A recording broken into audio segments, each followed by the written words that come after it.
The onslaught of the Sith Empire was an event unlike any other in the history of the Republic.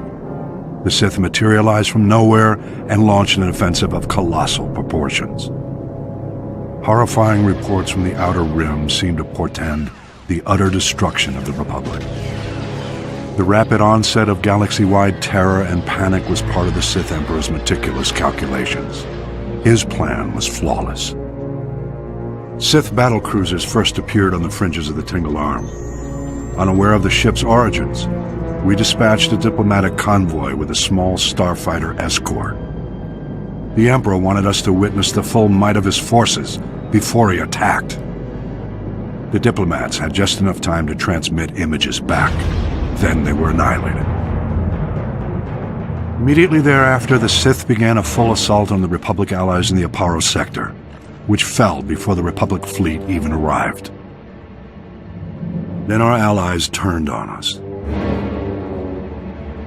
The Sith had secretly established puppet governments on Belkanon, Serpenal, and Ruria. The Republic fleet suddenly found itself in enemy territory, fighting desperately on all sides. The Republic rallied every available ship to support the fleet, leaving only a handful of Jedi security ships to patrol Korriban. Regrettably, Korriban fell back into the enemy's hands without the Jedi Council even knowing about it. Overwhelmed and desperate, the Republic fleet scattered, fleeing from the Tingle Arm to avoid complete annihilation. Elsewhere in the Outer Rim, the Sith staged more targeted strikes, destroying our shipyards in the Sluy sector, blockading the Rimma trade route, and seizing control of the rich resources of the Minos cluster. Confused and in complete disarray, Republic forces were unable to respond. Republic leaders and members of the Jedi Council arranged an emergency meeting in the Senate to prioritize the galaxy's defense. But the session quickly became mired in politics.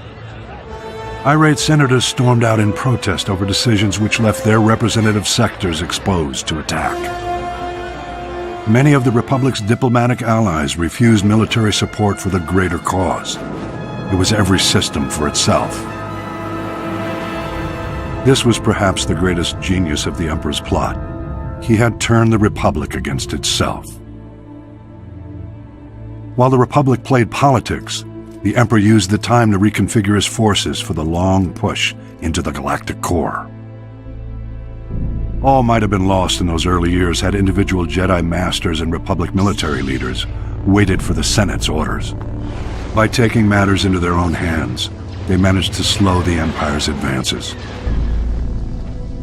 The attack of the Sith Empire was the most well-orchestrated and carefully coordinated military maneuver in the galaxy's history. Indications suggest the operation took centuries of planning and preparation. I'll elaborate in my next report.